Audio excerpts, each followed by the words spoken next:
તો આપણે અભ્યાસ કરીએ છીએ ધોરણ 12 વિષય બાયોલોજી, ચેપ્ટર નંબર 9, ખાદ્ય ઉત્પાદનમાં ઉન્નતીકરણની કાર્યનીતિ. તેમાં આપણે છેલ્લા લેક્ચરની અંદર પેશી સંવર્ધન પછીના જે ઉદાહરણ ઉપર આધારિત મુદ્દાઓ છે એનો અભ્યાસ કર્યો, જેમાં આપણે ઘઉં અને ચોખાની, એ જ રીતે શેરડીની જે વિવિધ જાતો નવી વિકસાવવામાં આવી કે જેની અંદર ઊંચી ઉત્પાદકતા રહેલી હતી, જેની અંદર રોગ પ્રતિકારકતા રહેલી હતી, આપણે એનો અભ્યાસ કર્યો. એ જ રીતે એક બીજો મુદ્દો આપણે છેલ્લા લેક્ચરમાં જોયો કે જેવી વનસ્પતિ વિશે આપણે જાણવાનો પ્રયત્ન કર્યો કે જે ફૂગ, બેક્ટેરિયા, વિષાણુ છે એની સામે પ્રતિકારકતા દર્શાવે છે. કઈ રીતે પ્રતિકારકતા એમાં પેદા થાય છે, ફૂગ, બેક્ટેરિયા, વિષાણુના કારણે વનસ્પતિમાં કયા રોગો થાય છે, એના વિવિધ ઉદાહરણોનો આપણે અભ્યાસ કર્યો. હવે આજના લેક્ચરની અંદર આપણે ફૂગ, બેક્ટેરિયા, વિષાણુ એની સામે પ્રતિકારકતા દર્શાવતી વિવિધ વનસ્પતિ છે એને કઈ પદ્ધતિઓથી મેળવવામાં આવે છે એનો અભ્યાસ કરીશું. એની સાથે સાથે ઉદાહરણ જે આપેલા છે તમને કોષ્ટકની અંદર એનો પણ આપણે અભ્યાસ કરીશું. બરાબર કે મુદ્દા બહુ સરળ છે પણ બધા ઉદાહરણોથી ભરેલા છે, એટલે ગમે તે મેન કેન પ્રકારે તમારે ઉદાહરણો કંઈક સ્ટોરી બનાવીને કે કંઈક વોટ એવર જે તમને યાદ રહેતું એ પ્રમાણે નિમોનિક્સ બનાવીને તમારે યાદ રાખવાના છે. ઠીક છે, ચાલો તો વધીએ આગળ. હવે તો અહીંયા આપણે લખીશું કે ભાઈ રોગ પ્રતિકારકતા ધરાવતી વનસ્પતિની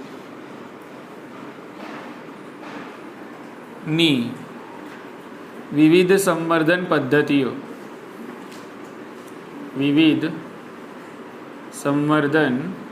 પદ્ધતિઓ, મેથડ્સ, આની આપણે અહીંયા ચર્ચા કરવાની છે. પછી સીધા આપણે ઉદાહરણ છે એની ચર્ચા કરીશું. ધ્યાન રાખો, મુદ્દા બહુ સરળ છે, થોડીક ઉતાવળ પર રાખીશું, આપણે થોડું ઝડપથી આગળ વધીશું. બરાબર? તો આપણને સમજી લો કે આવું એક ટાર્ગેટ મળ્યું છે કે ભાઈ તમારે રોગો સામે પ્રતિકાર દર્શાવતી વનસ્પતિની નવી જાતો વિકસાવવી છે.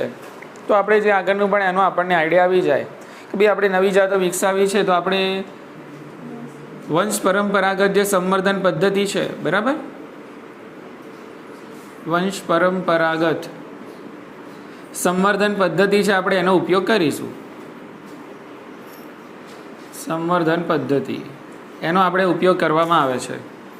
ચલો, વંશ પરંપરાગત સંવર્ધન પદ્ધતિ છે એનો ઉપયોગ નથી કરતા તો બીજી કોઈ ટેકનિક ખરી તમારી જોડે આના સિવાય? તો હા, આપણી જોડે બીજી ટેકનિક છે. દાખલા તરીકે તમે વનસ્પતિની અંદર પ્રેરી શકો છો વિકૃતિ. બરાબર? ઓકે. અને વનસ્પતિમાં વિકૃતિ પ્રેરીને તમે વનસ્પતિનું કરી શકો છો ઉત્પ્રેરિત સંવર્ધન.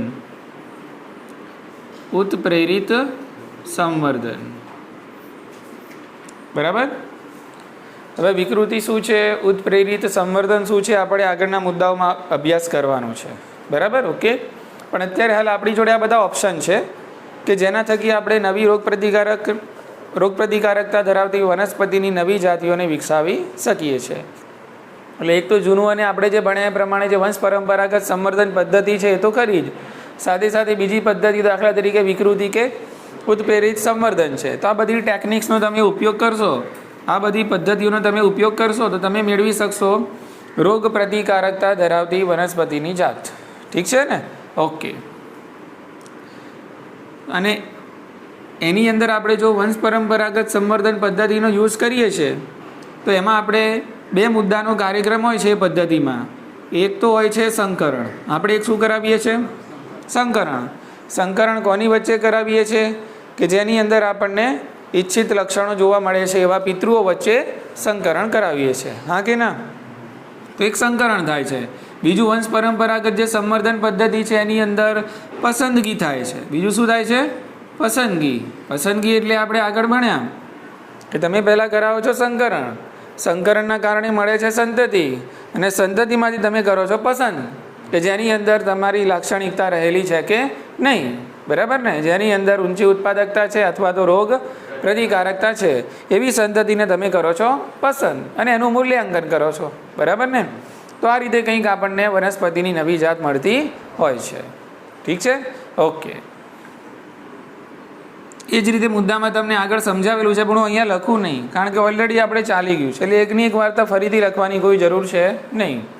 એટલે તમને આગળ સમજાવેલું છે કે ભાઈ આપણે વંશ પરંપરાગત જે વનસ્પતિ સંવર્ધન કરીશું તો એમાં આપણે પહેલાં કરીશું જનન રસનું સંગ્રહણ, એટલે કે ભિન્નતાનું એકત્રીકરણ. પછી પિતૃઓની પસંદગી અને મૂલ્યાંકન. એના પછી આવશે પસંદ કરેલ પિતૃઓ વચ્ચે પર સંવર્ધન. અને એ જ રીતે પુનઃસંયોજિત જે નવી જાતિઓ છે એનું પરીક્ષણ અને એનું મૂલ્યાંકન અને પરીક્ષણ. અને એ જ રીતે જે નવી જાતિઓ છે એનું પણ પરીક્ષણ કરશું આપણે, મુક્તિ અને વેચાણ, વ્યાપારીકરણ. એટલે એ જે સ્ટેપ્સ છે એ સ્ટેપ્સને જ આપણે ફોલો કરવાના છે. અને ફોલો કરીને કંઈક એવી વનસ્પતિની નવી જાતો વિકસાવવાનો પ્રયત્ન કરવાનો છે કે જે ફૂગ, બેક્ટેરિયા, વિષાણુ સામે રોગ પ્રતિકારકતા દર્શાવે છે. બરાબર. તો આ રીતે આપણે ટેકનિક્સમાં આગળ વધીએ છીએ અને આપણને સફળતા પણ મળે છે. અને ઘણી બધી એવી વનસ્પતિની જાતો આપણે વિકસાવી શક્યા છીએ કે જે આપણને આ પ્રકારના ફૂગ, બેક્ટેરિયા અને વિષાણુ સામે પ્રતિકારકતા આપે છે. તો એનું વર્ણન તમને ઉદાહરણના સ્વરૂપમાં એક સરસ મજાના કોષ્ટકમાં કરેલું છે. તો એ કોષ્ટક આપણે અહીંયા લખવાનો પ્રયત્ન કરીએ છીએ. મારી કંઈ ભૂલ થાય તો તમે મને ગાઈડ કરી શકો છો. સાથે સાથે તમે યાદ પણ રાખતા જજો. બરાબર. અમુક બધા નામ જે તમને યાદ રહી જાય એવા પણ છે. ક્લિયર છે કે 2-3 નામ અટપટા છે, બરાબર, પણ તમને યાદ રહી જશે. 2 કે 3 હોય તમારી નજર સમક્ષથી એ બધા નામ પસાર થશે, બરાબર, તો પછી તમને યાદ થઈ જશે. તો તમને 3 કોલમ બનાવીને મુદ્દો સમજાવવાનો પ્રયત્ન કરેલો છે કે પહેલી કોલમની અંદર તમને પાકનું નામ આપેલું છે, બરાબર. પછી બીજી કોલમની અંદર તમારે એ પાકની કઈ જાત છે એ જાતનું નામ આપેલું છે. અને ત્રીજી કોલમમાં તમને લખેલું છે રોગ પ્રતિકારકતા. રોગ પ્રતિકારકતા. એટલે આ રીતે તમને મુદ્દો સમજાવવાનો પ્રયત્ન કરેલો છે, બરાબર. પાકનું નામ છે, જાતનું નામ છે અને રોગ પ્રતિકારકતાનું નામ છે. એટલે અહીંયા આપણે પાકનું નામ લખીશું, એ પાકની કઈ જાત છે જાતનું નામ લખીશું, જે તમે વનસ્પતિ સંવર્ધનથી નવી ઉગાડેલી છે, નવી પેદા કરેલી છે, અને એ જાત કયા રોગ સામે પ્રતિકારકતા આપે છે એ રોગનું અહીંયા નામ લખીશું. ઠીક છે. તો પહેલાં તમને આપેલું છે ઘઉં, બરાબર છે. તો એની જાતનું નામ છે હિમગીરી. હિમગીરી. અને ઘઉંમાં તો આપણને ખબર છે ઘેરું રોગ થાય છે, બરાબર. તો એનું એક ઉદાહરણ આપેલું છે તમને કે ભાઈ એ રોગ સામે ઘઉંની આ હિમગીરી જાત છે પ્રતિકારકતા દર્શાવે છે. ઠીક છે. કે તો પર્ણ તથા કિનારીનો ઘેરું રોગ. પર્ણ તથા કિનારીનો ઘેરું રોગ. કૌંસમાં તમને કેમ કરીને આપેલું છે કે ભાઈ ઘઉંમાં થતો એક રોગ. ઠીક છે. કે તો અહીંયા આપણો એક મુદ્દો પૂરો થયો કે ભાઈ પાકનું નામ હતું ઘઉં, એની જાત કઈ હિમગીરી. અને હિમગીરી જાત આપણે આ બધી ટેકનિકથી વિકસાવેલી છે, કુદરતી રીતે પેદા થઈ નથી. અને આ હિમગીરી જાત છે શાના સામે પ્રતિકારકતા આપે છે? પર્ણ તથા કિનારીનો જે ઘઉંમાં ઘેરું રોગ થાય છે એના સામે આ જાત પ્રતિકારકતા દર્શાવે છે. એ જ રીતે આપણને બીજું ઉદાહરણ આપેલું છે રાઈ. એની અંદર આપેલી છે જાતનું નામ પૂષા સ્વર્ણિમ. પૂષા સ્વર્ણિમ. અને આ પૂષા સ્વર્ણિમ જાત છે આપણને રોગ પ્રતિકારકતા આપે છે સફેદ ઘેરું સામે. કયો રોગ છે? હા, સફેદ ઘેરું. ખ્યાલ આવી ગયો? તો પાકનું નામ રાઈ, જાતનું નામ પૂષા સ્વર્ણિમ અને રોગનું નામ સફેદ ઘેરું. એ જ રીતે તમને ત્રીજા નંબરમાં આપેલું છે ફ્લાવર, કોલીફ્લાવર. ઠીક છે. કે એની અંદર જાતનું નામ આપેલું છે પૂષા સુબ્રા અને પૂષા સ્નોબોલ K1. બીજું અંગ્રેજીમાં પણ લખેલું છે, પણ એનું એ જ લખેલું છે, આપણે બીજી વાર લખવાની જરૂર છે નહીં. તો ફ્લાવરની જે જાત પૂષા સુબ્રા અને પૂષા સ્નોબોલ, બરાબર. તો એ 2 નામ આપણે અહીંયા યાદ રાખીશું. શાના સામે રોગ પ્રતિકારકતા આપે છે? તો અહીંયા લખેલું છે કે ભાઈ કાળો સડો. એ જ રીતે તરત જ નથી, પણ એના પછી એક નામ આપેલું છે ઘેરો કાળો સડો. ઘેરો કાળો સડો. અને એક બીજું વચ્ચે તમને નામ આપેલું છે કે ભાઈ ફૂગના સુકારાનો વલન રોગ. ફૂગના કાળા સુકારાનો વલન રોગ. એ બધા તમારે ગમે તેમ કરીને નામ યાદ રાખવાના છે, બરાબર. કે એ જ રીતે ચોથા નંબરની અંદર તમને આપેલું છે ચોળા. અને એની જાતનું નામ છે પૂષા કોમલ. પૂષા કોમલ. એની જે રોગ પ્રતિકારકતા છે બેક્ટેરિયલ સુકારા સામે છે. બેક્ટેરિયલ સુકારા સામે. અને છેલ્લા નંબરની અંદર તમને નામ આપેલું છે મરચાં. ઉષા સદાબહાર.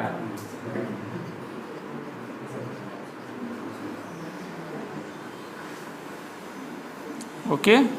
અને તમને રોગ પ્રતિકારકતા આપે છે ટોબેકો મોઝેઇક વાયરસ, બરાબર, એટલે કે તમાકુનો કિરમી રોગ. પછી છે ચીલી મોઝેઇક વાયરસ, અહીંયા CMV લખીશું, ચીલી મોઝેઇક વાયરસ. અને પછી છે પર્ણવલન, લીફ કર્લ, બરાબર.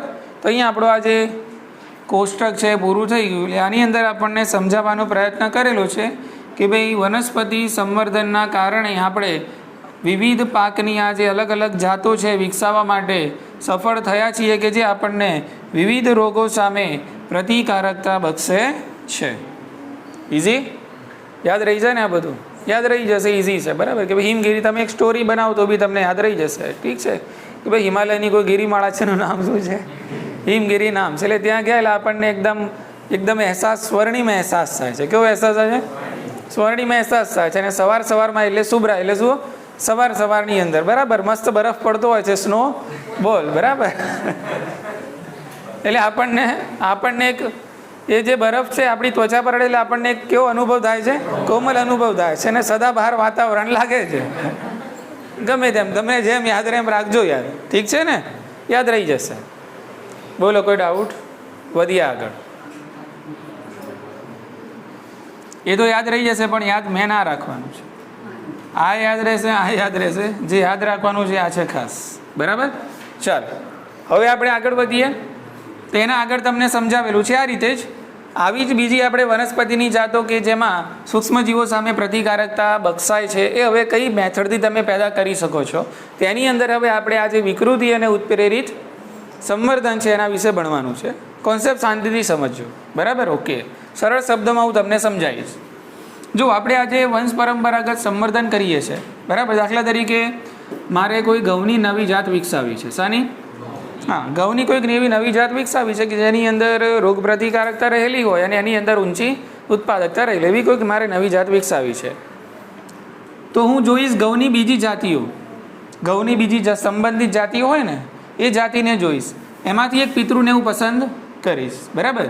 અથવા તો હું બીજી કોઈ જોઈશ ઘઉંની કોઈ જંગલી જાત ખરી ઘઉંની જ, પણ કેવી? ઘઉંની જંગલી જાત છે, બરાબર. ઓકે, તો એ જે જંગલી જાત છે એની અંદર મને એવું મળે છે કે બે જાતની અંદર રોગ પ્રતિકારકતા વધારે છે, બરાબર. ઓકે, તો આ બંને પિતૃઓનો હું વનસ્પતિ સંવર્ધનમાં સ્ત્રોત તરીકે ઉપયોગ કરીશ, હા કે ના? એટલે આ બંને વનસ્પતિ, આ બંને જાત છે, આ મારા શું થયા? સ્ત્રોત થયા. અને સ્ત્રોતનો ઉપયોગ કરીને આ બેનું સંકરણ કરું છું અને મને મળે છે નવી વનસ્પતિની જાત. આલી ખબર પડી ગઈ? ઓકે. પરંતુ પ્રશ્ન એ થાય છે કે આ રીતે તમને જે જનીનના સ્ત્રોતો મળે છે એની સંખ્યા મર્યાદિત છે. એની સંખ્યા કેવી છે? હા, તમને વધારે પ્રમાણમાં આ પ્રકારની અલગ અલગ જાતો કે જેની અંદર તમારી ઐચ્છિક લાક્ષણિકતાઓ રહેલી છે એવી જનીનોની સંખ્યા છે તમને મર્યાદિત છે, એટલે વધારે પ્રમાણમાં જોવા મળતી નથી. એટલે તમે વધુ પ્રમાણમાં નવી જાતો વિકસાવી શકતા નથી. એટલે આવી ગયો. એટલે આપણે અહીંયા મર્યાદા આવી જાય. અહીંયા શું આવી જાય છે? મર્યાદા. કારણ કે તમારી જોડે સ્ત્રોત કેવા છે? લિમિટેડ છે. તમે એમ કહો કે કાલ ઉઠીને મને બીજી બી કોઈ એવી નવી જાત મળી જાય અને હું સંવર્ધન કરી દઉં, એવું થાય નહીં. કારણ કે અહીંયા કેવી આવી જાય છે? મર્યાદા. એટલા બધા જનીનોની અંદર એવી કોઈ વિવિધતા નથી હોતી કે તમને રોજ સવારે ઉઠીને કોઈક નવી જાત છે તમને મળી જાય, એવું હોય નહીં. અહીંયા આવી ગઈ લિમિટેશન. પણ હવે કરવાનું શું? આપણે તો નવી જાતો શોધવી જ છે, બરાબર. આપણે તો એવી ઉચ્ચ ઉત્પાદકતાવાળી, રોગો સામે પ્રતિકારકતા દર્શાવવાવાળી આપણે નવી વનસ્પતિની જાતો શોધવી છે. ઓકે, તો આપણે ઓપ્શન લઈશું હવે વિકૃતિનો. કયો ઓપ્શન છે આપણી જોડે? હા, વિકૃતિ. વિકૃતિ શું છે પણ આપણે સમજવાનો પ્રયત્ન પછી કરીએ છીએ. અને આને ડિટેલમાં આપણે આનુવંશિકતા અને ભિન્નતાવાળા ચેપ્ટરની અંદર બહુ જ વિસ્તૃતમાં સમજવાનું છે, બરાબર. ઓકે, તો હવે આપણી જોડે જનીનોની સંખ્યા મર્યાદિત છે એટલે આપણા પ્રયોગો બધા નીરસ બની જાય છે. તો હવે આપણે કરીએ છીએ વનસ્પતિની અંદર પેદા કરીએ છીએ વિકૃતિ, બરાબર. ઓકે, વનસ્પતિમાં વિકૃતિ પેદા થવાના કારણે એ વનસ્પતિની અંદર આપણને જોવા મળે છે રોગ પ્રતિકારકતા. વનસ્પતિમાં આપણને શું જોવા મળી? રોગ પ્રતિકારકતા. શું કર્યું તમે? વિકૃતિ પેદા કરી. એ કઈ રીતે કરી શકાય, શું છે, પછી હું તમને સમજાવું છું. આપણે વનસ્પતિમાં કરીએ છીએ વિકૃતિ પેદા. વિકૃતિ એટલે ટૂંકમાં વનસ્પતિને આપણે છંછેડી, શું કહેવાય દેશી ભાષા? છંછેડી, ચેન્જ કર્યું એની અંદર કંઈક, બરાબર ને? ઓકે. અને એના માટે વનસ્પતિની અંદર પહેલાં રોગ પ્રતિકારકતા રહેલી હતી નહીં, પણ તમે વિકૃતિ પેદા કરીને એટલે એના લક્ષણોની અંદર ચેન્જીસ આવી ગયા, એટલે એની અંદર કઈ તાકાત આવી ગઈ? રોગ પ્રતિકારકતાની શક્તિ એની અંદર આવી ગઈ. આટલી ખબર પડી? ઓકે. હવે તમે શું કરો છો? આ જે રોગ પ્રતિકારકતા છે એ કયા પદાર્થના કારણે પેદા થાય છે એ પદાર્થને તમે અલગ તારવો છો. એ પદાર્થનું તમે કરો છો અલગીકરણ, કે ભાઈ આ પ્રતિકારકતા માટે કયો પદાર્થ જવાબદાર છે, બરાબર? ઓકે. અને એ પદાર્થનું અલગીકરણ કરીને તમે એનો અભ્યાસ કરો છો તો તમને મળે છે જનીનની ઓળખ. તમને શાની ઓળખ મળે છે? હા, તમને મળે છે જનીનની ઓળખ, કે કયો જનીન છે કે જેના થકી, બરાબર, કયો જનીન છે કે જેમાં વિકૃતિ પેદા થઈ અને એના થકી પેદા થઈ રોગ પ્રતિકારકતા, બરાબર ને? ઓકે. તો અહીંયા જનીનની ઓળખ થઈ, કોઈક નવો જનીન ડેવલપ થયો, શાના કારણે?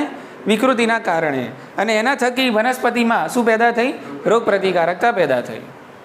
આટલી ખબર પડી ગઈ? ઓકે. તો હવે તમે આ જે વનસ્પતિ જેમાં રોગ પ્રતિકારકતા પેદા થઈ છે એનું જ તમે બહુગુણન કરી શકો છો. એનું તમે શું કરી શકો છો? હા, બહુગુણન કરી શકો છો. એટલે આના જેવી જ અને આવા જ લક્ષણો ધરાવતી બીજી ઘણી બધી વનસ્પતિ છે તમે પેદા કરી શકો છો. બોલો, ખ્યાલ આવી ગયો? અથવા તો તમે કરી શકો છો સંવહન. શું કરી શકો છો? સંવહન. સંવહન એટલે શું? કે આની અંદર જે જનીન રોગ પ્રતિકારકતા માટે જવાબદાર છે, જે તમે ઓળખ્યું, એ જનીનને બીજી વનસ્પતિમાં તમે સંવહન કરી શકો છો. એટલે એ વનસ્પતિ પણ કેવી થઈ જશે? રોગ પ્રતિકારકતા શક્તિ દર્શાવતી થઈ જશે. બોલો, ખ્યાલ આવી ગયો? ઓકે. તો બહુગુણન કરવા માટે અને સંવહન કરવા માટે આપણે વિવિધ પ્રકારની જે ટેકનિક્સ છે, સંવહન પદ્ધતિઓ, એનો ઉપયોગ કરીએ છીએ. એમાં બે પદ્ધતિના તમને નામ આપેલા છે. એક છે સોમાક્લોન વેરિયન્ટ, એકને કહેવાય છે સોમાક્લોન વેરિયન્ટ, બરાબર? અને બીજી પદ્ધતિ, જો કે પદ્ધતિનું નામ નથી, એ તો આખી એક ઘટના તમને કહી દીધી છે, બરાબર? કે ભાઈ genetic engineering technique, genetic engineering તકનીકી, બરાબર ને? ઓકે. સોમાક્લોન, સોમાક્લોન એટલે ઝેરોક્સો થાય. દેશી મતલબ કાઢીએ, સોમાક્લોનનો મતલબ શું થાય? ઝેરોક્સ. દાખલા તરીકે હું મારા જેવા બીજા શિક્ષકો ઊભા કરી દઉં, સેમ ટુ સેમ. રોબોટ પિક્ચરમાં હોય છે ને, એક જ જેવા લાખો રજનીકાંત. સોમાક્લોન શું છે એકબીજાના? હા, બોલો, ખ્યાલ આવી ગયો? તો એ તો તમે એ રીતે બહુગુણન કરી શકો છો. શું કરી શકો? એટલે એવું જ એવી જ રોગ પ્રતિકારક શક્તિ દર્શાવતી બીજી વનસ્પતિઓનું તમે બહુગુણન કરી શકો છો, અથવા તો એના જનીનોને બીજામાં સંવહન કરી શકો છો. કઈ પદ્ધતિથી? જીનેટિક એન્જિનિયરિંગની મદદથી, બરાબર? એટલે આપણી જોડે ઢગલાબંધ રોગ પ્રતિકારક શક્તિ દર્શાવતી વનસ્પતિ પેદા થઈ જશે. હાલી ખબર પડી? ઓકે. આના ઉપર જ આધારિત, આ જે વિકૃતિ છે એના ઉપર જ આધારિત એક પદ્ધતિ તમને અહીંયા ફરીથી સમજાવેલી છે, જેને કહેવાય છે ઉત્પરિવર્તિત સંવર્ધન. એને કહેવામાં આવે છે ઉત્પરિવર્તિત સંવર્ધન. બોલો, ખ્યાલ આવી ગયો? ઉત્પરિવર્તિત સંવર્ધન એટલે કે મ્યુટેશનલ બ્રીડિંગ. શું કહેવાય એને અંગ્રેજીમાં? હા, એને અંગ્રેજીમાં મ્યુટેશનલ બ્રીડિંગ તરીકે ઓળખવામાં આવે છે. કોન્સેપ્ટ મેં તમને સમજાવ્યો ને એ જ છે, કોન્સેપ્ટમાં કંઈ નવું નથી, બરાબર? ધ્યાન રાખજો. એટલે ઉત્પરિવર્તિત સંવર્ધનમાં પણ શું કરવામાં આવે છે? સમજી લો કે મારી જોડે આ કોઈ વનસ્પતિ છે, બરાબર? અને આ વનસ્પતિની અંદર હું પ્રેરું છું વિકૃતિ. હવે અહીંયા સમજવાનું છે કે વિકૃતિ એટલે શું. આ વનસ્પતિની અંદર જે જનીન રહેલા છે, સમજી લો કે જનીનને આપણે કહીએ છીએ ડીએનએનો ટુકડો. આ જનીન છે. આ શું છે? ડીએનએનો. જનીનની વ્યાખ્યા શું? ડીએનએનો ટુકડો. ડીએનએની ચોક્કસ લંબાઈ, એને શું કહેવાય? જનીન કહેવાય. ઠીક છે? આપણે 11મા ધોરણમાં ભણી ગયા કે ભાઈ ડીએનએની અંદર અલગ અલગ ન્યુક્લિયોટાઇડનો ક્રમ આવેલો હોય, AGCT CGA વોટ એવર, જે પણ આગળ આપણે વધીએ, બરાબર? તો આ ન્યુક્લિયોટાઇડના ક્રમમાં તમે છેડછાડ કરો છો. શું કરો છો? હા, તમે કંઈક એવું કરો છો કે આ જે પાછળનો એ છે એ નીકળી જાય છે, એની જગ્યાએ આવી જાય છે જી, બરાબર? અહીંયા વચ્ચે જે જી છે એની જગ્યાએ તમે મૂકી દો છો ટી. એટલે તમે શું કર્યો? ન્યુક્લિયોટાઇડના ક્રમમાં ફેરફાર કર્યો. બોલો, સમજાયું ને? ઓકે. તો આ જે તમે જનીનની અંદર રહેલા ન્યુક્લિયોટાઇડના ક્રમમાં જે હિલચાલ મચાવો છો, જે ફેરફાર કરો છો, બરાબર, એને કહેવાય વિકૃતિ. શું કહેવાય એને? હા, એક વાક્યમાં તમારે વિકૃતિને અંગ્રેજીમાં કહેવાય મ્યુટેશન. વિકૃતિ એટલે મ્યુટેશન. ઠીક છે ને? તો ન્યુક્લિયોટાઇડના ક્રમમાં થતા ફેરફારને વિકૃતિ તરીકે ઓળખવામાં આવે છે. તો આવું આપણે એપ્લાય શામાં કરવાનું છે? વનસ્પતિમાં. વનસ્પતિના જે જનીન છે એની અંદર આપણે વિકૃતિ પેદા કરવાની છે, એના જનીનની અંદર આપણે છેડછાડ કરવાની છે. પ્રશ્ન એ થશે કે કઈ રીતે કરશું? તો કૃત્રિમ રીતે જ થાય, કુદરતી રીતે થાય નહીં. હા, કુદરતી રીતે થાય પણ એના માટે વર્ષો લાગી જાય અને એને કહેવાય ઉદ્વિકાસ. એને શું કહેવાય? ઉદ્વિકાસ કહેવાય. બોલો, ખ્યાલ આવી ગયો? ઓકે. તો આ વિકૃતિ તમે કૃત્રિમ રીતે પ્રેરી શકો છો, બરાબર. અને કૃત્રિમ રીતે કઈ રીતે પ્રેરી શકાય? તો તમે એને વિકિરણોની સારવાર આપો. શાની સારવાર આપશો તમે? વિકિરણોની. વિકિરણોથી કામ નથી ચાલતું, તમે રસાયણોની સારવાર આપો, બરાબર. એટલે કેમિકલ્સ અને રેડિયેશન્સ. આપણે કેન્સરમાં જોયું ને, તો ભાઈ વિકિરણો છે, શરીર ઉપર પડે એટલે ડીએનએને શું કરે? વિકૃતિ પ્રેરે. એટલે ડીએનએ આપણા શું થઈ જાય? ચેન્જ થઈ જાય. એટલે એની અંદર રહેલી જે કોષ ચક્રની કંટ્રોલ કરવાની શક્તિ છે એ જતી રહે. એટલે કેન્સરનું પણ મુખ્ય કારણ વિકૃતિ જ છે. કેન્સરનું કારણ શું છે? હા, જનીનની અંદર એ જે કોષ છે, કોષના જનીનની અંદર શું પેદા થાય છે? વિકૃતિ પેદા થાય છે. શાના કારણે? આ પ્રકારના વિકિરણો છે, રસાયણો છે, વાયરસ છે, આના કારણે. તો વિકિરણો અને રસાયણોનો ઉપયોગ કરીને આપણે વનસ્પતિના જનીનોની અંદર પેદા કરીએ છીએ વિકૃતિ. હવે જનીન બદલાયું તો સ્વરૂપ બદલાશે. Change in genotype which result in change in phenotype. બરાબર. જીનોટાઇપ ચેન્જ થશે, જનીન પ્રકાર ચેન્જ થશે, તો ફિનોટાઇપ ચેન્જ થશે, એટલે સ્વરૂપ પ્રકાર ચેન્જ થશે. આપણું આ જે સ્વરૂપ છે બહારનું, એ અસલમાં અંદર રહેલા જનીનોના પ્રકારના કારણે છે. જનીન તમે ચેન્જ કરો તો બહારનું સ્વરૂપ બદલાઈ જાય, બરાબર. એટલે જનીન પ્રકારને જીનોટાઇપ કહેવાય, સ્વરૂપ પ્રકારને ફિનોટાઇપ કહેવાય. આટલી ખબર પડી? ઓકે. એટલે હવે આ વનસ્પતિમાં તમે જેમાં કે વિકૃતિ પ્રેરી છે, હવે એની અંદર છે તમને ઈચ્છિત લક્ષણો જોવા મળ્યા. એ વનસ્પતિમાં તમને ઈચ્છિત લક્ષણો જોવા મળે છે. ઈચ્છિત લક્ષણો ઇન ધ સેન્સ કે તમને જોવા મળી રોગ પ્રતિકારકતા, કે જે આના પિતૃમાં જોવા મળતી હતી નહીં. બોલો, સમજાયું ને? કારણ કે આપણે જે છેડછાડ કરીએ તો આની અંદર કરી, બરાબર. એના પિતૃઓ તો કેવા છે? નેચરલ કુદરતી જીનવાળા છે, એટલે એમાં એવા લક્ષણો જોવા મળતા હતા નહીં. પણ આપણે આની અંદર જે છેડછાડ કરી, વિકૃતિ પ્રેરી, વિકિરણ અને રસાયણની સારવારના કારણે, એટલે આ વનસ્પતિની અંદર આપણને ઈચ્છિત લક્ષણો જેવા કે તમે જે પણ ધાર્યા હોય, ઊંચી ઉત્પાદકતા હોય કે રોગ પ્રતિકારકતા હોય કે વોટ એવર જે પણ હોય, બરાબર, એ લક્ષણો આપણને આમાં જોવા મળ્યા, જે એના પિતૃઓમાં હાજર હતા નહીં.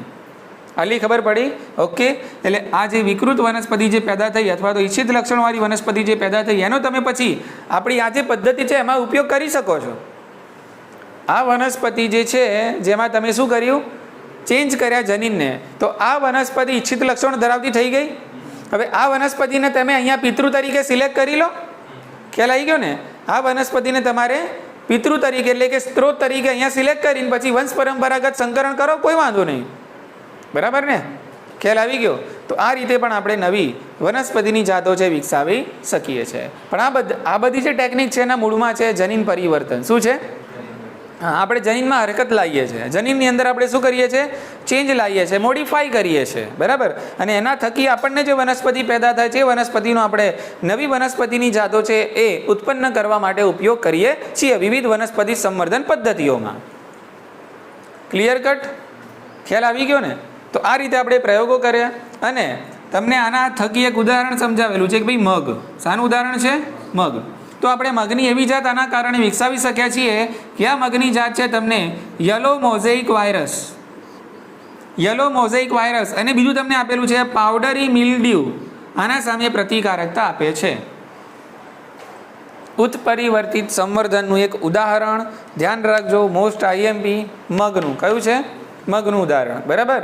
તો આ મગ જે તમે ઉત્પરિવર્તિત સંવર્ધન પદ્ધતિનો ઉપયોગ કરીને પેદા કરેલા છે, આ મગની અંદર YMV યલો મોઝેઇક વાયરસ અને પાવડરી મિલ્ડ્યુ એની સામે રોગ પ્રતિકારકતા પેદા થઈ ચૂકી છે. ઇઝી? આખા નામ લખતો નથી, ચાલશે? બરાબર. યલો મોઝેઇક વાયરસ અને પાવડરી મિલ્ડ્યુ. ઠીક છે ને? ઓકે.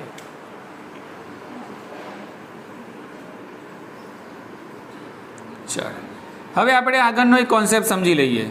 એ બી સરસમાં આવી જ રીતે છે, તમને ખ્યાલ આવી જશે.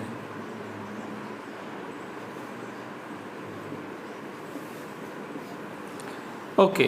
હવે એક બીજી તરકીબ આપણે કાઢીએ, એ પણ આના ઉપર જ મેઇન તો આધારિત છે, જનીન પરિવર્તન ઉપર જ આધારિત છે અને જનીનોના વહન ઉપર આધારિત છે. ઠીક છે કે તો માની લો કે આપણે કોઈ વનસ્પતિની જાત છે એ નવી જાત છે પેદા કરવા નીકળ્યા છીએ, તો આપણે સિલેક્ટ કરીશું, બરાબર, એ જે પાક છે એની કોઈ જંગલી જાત. આપણે આ જંગલી જાત કેમ સિલેક્ટ કરી? કારણ કે આની અંદર રહેલી છે રોગ પ્રતિકારકતા. આની અંદર શું છે? હા, આની અંદર છે રોગ પ્રતિકારકતા. સમજી લો કે ભાઈ મકાઈ, આપણે સમજી લો કે ભાઈ મકાઈની નવી જાત વિકસાવી છે, બરાબર, અને એને વિકસાવવા માટે આપણે જે સંકરણનો પ્રયોગ કરવાનો છે ને, એ સંકરણના પ્રયોગ કરવા માટે આપણે પિતૃઓ તો પસંદ કરવા પડે ને પહેલાં. તો પિતૃઓમાં આપણે એ મકાઈની જંગલી જાત પસંદ કરી, ખ્યાલ આવી ગયો. અને આ જંગલી જાતની અંદર શું હતું? રોગ પ્રતિકારકતા વધારે હતી પણ ઉત્પાદકતા ઓછી હતી, બરાબર. ઓકે, તો રોગ પ્રતિકારકતા શું છે? વધારે છે પણ ઉત્પાદકતા ઓછી છે. એટલે અહીંયા કહેવાનો મતલબ શું છે કે વિવિધ વનસ્પતિના જે પાકો છે એની જે જંગલી જાતિઓ હોય ને, જંગલી જાતિઓમાં ખાસ કરીને રોગ પ્રતિકારકતા વધારે હોય, બરાબર. એટલે રોગ પ્રતિકારકતાનું લક્ષણ આપણે કેચ કરવું છે નવી જાતમાં, એટલે આપણે જંગલી જાતને પિતૃ તરીકે સિલેક્ટ કરી. ઠીક છે, ઓકે. હવે આપણી જોડે કોઈ એવી સંબંધિત જાત છે કે જેની અંદર ઉત્પાદકતા કેવી રહેલી છે? હા, આની ઉત્પાદકતા વધારે છે પણ આની રોગ પ્રતિકારકતા ઓછી છે. રોગ પ્રતિકારકતા ઓછી છે. એટલે આપણે હવે શું કરીશું? અહીંયા નોર્મલ સંકરણ આપણે અહીંયા કરતા નથી. આપણે કરવાનું શું છે? આ જંગલી જાત કે જેની અંદર રોગ પ્રતિકારકતા વધારે છે એના જનીનો આપણે અલગીકરણ કરીને આ જે ઉચ્ચ ઉત્પાદકતાવાળી જે જાત છે એની અંદર દાખલ કરવાના છે. ખ્યાલ આવી ગયો? આમાં ઉત્પાદકતા તો ઓલરેડી ઊંચી છે જ, એટલે ઉત્પાદકતાનો તો કોઈ મસલો છે નહીં. આપણે શું જોઈએ છે? રોગ પ્રતિકારકતા જોઈએ છે, બરાબર. તો એના માટે આપણે એની જે જંગલી જાત હતી કે જેમાં રોગ પ્રતિકારકતા વધારે હતી એના જનીનો લીધા અને એના જનીનો જીનેટિક એન્જિનિયરિંગની મદદથી આપણે આ જે ઊંચી ઉત્પાદકતા ધરાવતી જે જાત છે એની અંદર દાખલ કરી લીધા. એટલે આના કારણે આપણને એક નવી જાત છે મળી. બોલો, ખ્યાલ આવી ગયો? ઓકે, તો અહીંયા આપણે કર્યું જનીનનું સંકરણ. શું કર્યું અહીંયા? જનીનનું સંકરણ, બરાબર. આમાં આપણે યુઝ કરવાની છે જીનેટિક એન્જિનિયરિંગ પદ્ધતિ. ખ્યાલ આવી ગયો? તો આ રીતે તમને ભીંડા ઉપર પ્રયોગ કરીને એની એક જાતનું નામ આપેલું છે, બરાબર. ભીંડાનું અંગ્રેજી એટલે કે વૈજ્ઞાનિક નામ છે અબેલમોસ્કસ એસ્ક્યુલેન્ટસ. નામ અટપટું છે પણ યાદ રાખી લેજો ગમે તેમ કરીને, બરાબર. અબેલમોસ્કસ, અબેલમોસ્કસ એસ્ક્યુલેન્ટસ.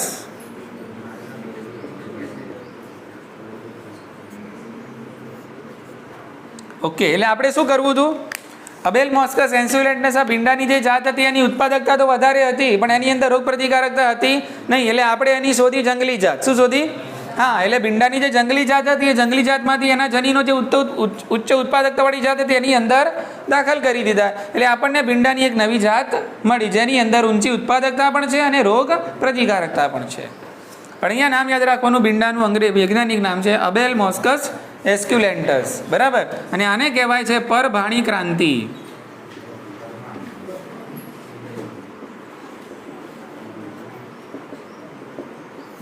એટલે પરભાણી ક્રાંતિનું ઉદાહરણ પૂછાય તો લખશો તમે ભીંડા, અબેલમોસ્કસ એસ્ક્યુલેન્ટસ. ઉત્પરિવર્તિત સંવર્ધનનું ઉદાહરણ પૂછાય તો લખશો તમે મગ. બોલો, આટલી ખબર પડી ગઈ? ઠીક છે. તો આ રીતે આ બધી આપણી જે આ રીતે આપણે જે ફૂગ છે, બેક્ટેરિયા છે, વિષાણુ છે, આ બધાની સામે પ્રતિકારકતા દર્શાવતી વનસ્પતિની વિવિધ જાતો પેદા કરી. આ બધાની અંદર મૂળ એક જ, મતલબ આ બધાની અંદર આપણે જે મેથડ યુઝ કરી એની અંદર વિકૃતિ કરી, કાં તો પછી જનીનનું શું કર્યું? પરિવર્તન કર્યું, કાં તો જે જંગલી જાતિની અંદર જનીન છે એ બીજી વનસ્પતિની અંદર આપણે દાખલ કર્યા, અથવા તો એ વનસ્પતિને આપણે સ્ત્રોત તરીકે યુઝ કરીને વંશ પરંપરાગત જે સંકરણ પદ્ધતિ છે એનો ઉપયોગ કર્યો અને એન કેન પ્રકારે આપણે ગમે તેમ કરીને નવી વનસ્પતિની જાતો પેદા કરી. ઉતરી ગઈ મગજમાં વાત? ઓકે, ચાલો હવે એક મુદ્દો ભણી લઈએ, બરાબર. કે હવે આ બધી જે દાખલા, આ બધા જે આપણે ઉદાહરણ જોયા એ તો શાના છે? એવી વનસ્પતિની જાતો છે કે જે ફૂગ, બેક્ટેરિયા અને વાયરસ સામે પ્રતિકારકતા દર્શાવે છે. હવે આપણે જોઈશું એવી વનસ્પતિની નવી જાતો કે જે કીટકો અને જીવાત સામે પણ પ્રતિકારકતા દર્શાવે છે, બરાબર. તો એ મુદ્દો જોઈને આપણે આજનો મુદ્દો પૂરો કરીએ. કેટલો ટાઈમ થયો? 4:30. બોલો, જોઈએ તમારું જેમ મન કે એમ. હો, તો તો ભાઈ પૂરેપૂરું ધ્યાન આપજો. ચલિત ના થતા, કસાધારી ના બની જતા. છોકરીઓ કાલે તો ક્યાં ભાઈ, બુધવારે મળવાના છીએ આપણે. બુધવારે મારી તો ઈચ્છા છે ઘણું બધું કવર કરવાની છે, તમે બેસતા હોય તો.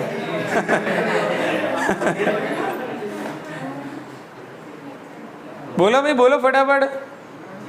આમ તો બહુ વાર નહીં થાય, આમ શોર્ટમાં ફર્સ્ટ ક્લાસ પતાવી દઉં મુદ્દો. પ્લેન ચેક્સમાં નહીં, પ્લેનમાં પતાવી દઈએ. હા કે ના? ચલો ફાઇન, આવી જાઓ ભાઈ, બેક ટુ પેવેલિયન.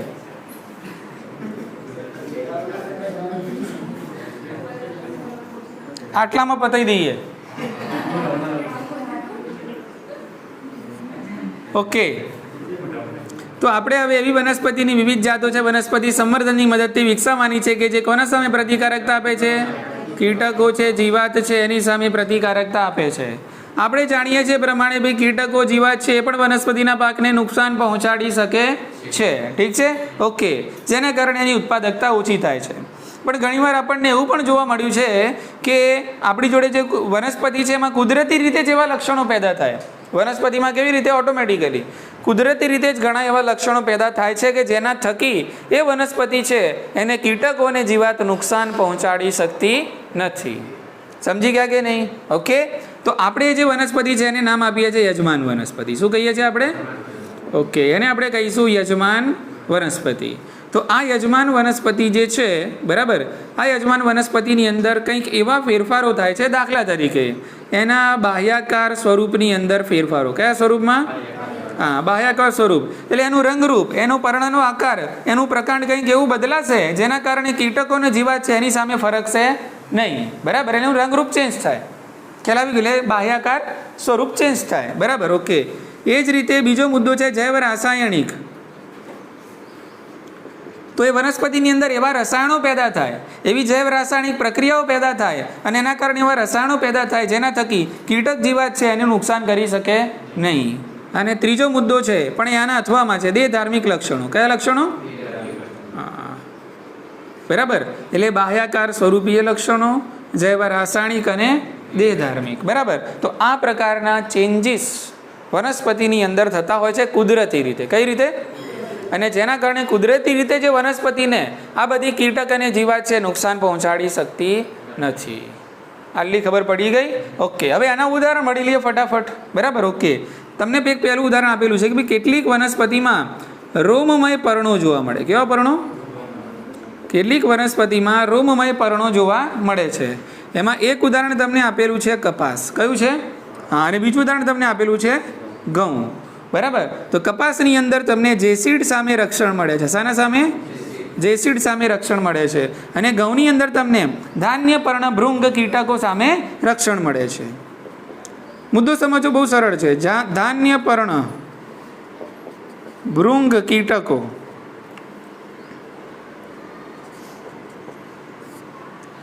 તો એક જો અહીંયા એના જે પર્ણો છે એમાં શું પેદા થયા? રોમ.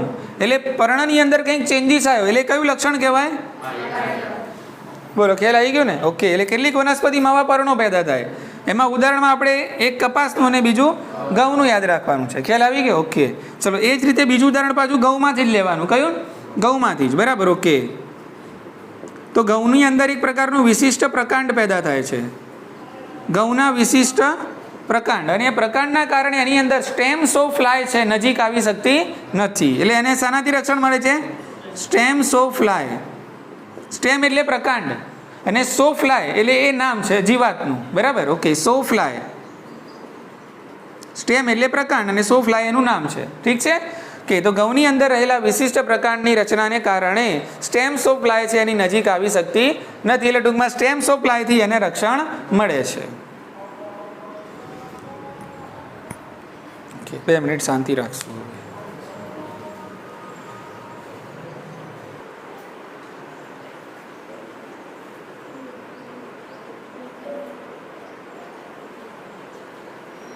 ચલો, એના પછી ત્રીજું ઉદાહરણ આપેલું છે પૈસાનું. ફરીથી પાછું કપાસનું ઉદાહરણ આપેલું છે. તો કપાસની અંદર બે લાક્ષણિકતાઓ પેદા થાય છે, એક છે લીસું પર્ણ અને બીજું છે મધુરસ વિહીન. એનાથી એને શાના સામે રક્ષણ મળે છે ભાઈ? લીસા પર્ણો અને મધુરસ વિહીન. તો આવું લક્ષણ એની અંદર પેદા થાય જેના કારણે બોલ વંશ છે એની નજીક આવી શકતી નથી. બોલ વંશ, વંશ એટલે કૃમિ થાય. બોલ વંશ એટલે તમે કહી શકો ગોળ કૃમિ. શું કહી શકો? ગોળ કૃમિ. ઠીક છે કે ચોથું ઉદાહરણ તમને આપેલું છે મકઈનું. હવે જો આ જે છે ને પહેલું, બીજું અને ત્રીજું, બરાબર, આ ત્રણ જે ઉદાહરણ છે ને એ બાહ્યાકાર સ્વરૂપીય લક્ષણોના કહી શકાય. કયા કહી શકાય? જો અહીંયા રોમમય પર્ણોમાં અહીંયા રોમમય પર્ણો છે, અહીંયા વિશિષ્ટ પ્રકાંડ છે, અહીંયા લીસા પર્ણો અને મધુરસ વિહીન, બરાબર. અને મકાઈની અંદર આ મકાઈનું જે ઉદાહરણ છે એ આ છે જૈવ રાસાયણિક અને દેહધાર્મિક ઉદાહરણ છે. બોલો, ખ્યાલ આવી ગયો કે? તો અહીંયા શું થાય છે? એસ્પાર્ટિક એસિડનું પ્રમાણ ઊંચું જોવા મળે છે. એસ્પાર્ટિક એસિડનું ઊંચું પ્રમાણ, પરંતુ જે નાઇટ્રોજન છે એનું પ્રમાણ નીચું, અને જે શર્કરા છે એનું પણ પ્રમાણ કેવું જોવા મળે છે? નીચું જોવા મળે છે. અને એના કારણે એ તમને અહીંયા ખાસ આ યાદ રાખવાનું, આ નીટમાં પૂછાવેલા એક બહુ જ અગત્યનું કે ભાઈ એસ્પાર્ટિક એસિડનું ઊંચું પ્રમાણ, નાઇટ્રોજન અને શર્કરાનું નીચું પ્રમાણ. ખબર પડી ને? આ ખાસ યાદ રાખવાનું. ઠીક છે. તો મકાઈને એસ્પાર્ટિક એસિડનું ઊંચું પ્રમાણ, નાઇટ્રોજન અને શર્કરાના નીચા પ્રમાણના કારણે પ્રકાંડ ભેદકથી રક્ષણ મળે છે. ઠીક છે. ચલો હવે ફટાફટ પેલો જે કોષ્ટક આપેલું છે પૂરું કરી લઈએ. તો આ તો મળ્યું કુદરતી રીતે રક્ષણ, પણ આપણે વનસ્પતિ સંવર્ધન કરીને પણ વનસ્પતિની આવી કીટકો અને જીવાત સામે રક્ષણ આપતી વિવિધ જાતો પેદા કરી શકીએ છીએ. એટલે અહીંયા પણ આપણે આ રીતે 3 કોલમ બનાવી દઈએ છીએ ફટાફટ. ઓકે, એકની અંદર આપણે લખીશું પાકનું નામ, બીજા માથે જાત, અને પછી આવે છે રોગ પ્રતિકારકતા. એમાં પહેલું તમને આપેલું છે રાઈ. રાઈની જે જાત છે એનું નામ છે પૂષા ગૌરવ. એ તમને રક્ષણ આપે છે એફિડ સામે. એના પછી તમને આપેલું છે ચપટા કઠોળ. સેમ 2 અને સેમ 3. સેમ 1 આને ગણી લઈશું ગૌરવને કે એના કારણે અહીંયા એફિડ્સ અને જેસિડ સામે રક્ષણ મળે છે. એફિડ્સ અને જેસિડ્સ, અને એ જ રીતે ફળ ભેદક. અને છેલ્લું તમને આપેલું છે ભીંડા. એની અંદર છે પૂષા સવાની અને પૂષા ફોર. અહીંયા તમને રક્ષણ મળશે પ્રકાંડ અને ફળ. બોલો, ખ્યાલ આવી ગયો? ફરક શું છે જુઓ, આ બધી જે આપણે ઉદાહરણ જોયા ને આ કુદરતી રીતે શું છે? કુદરતી. યજમાન વનસ્પતિમાં કુદરતી પેદા થાય, પણ આ બધા જે ઉદાહરણ છે કેવા છે? હા, સંવર્ધન કરીને નવી જાતો વિકસાવેલી છે એના ઉદાહરણ છે. તો આજે આપણે આટલું રાખીએ.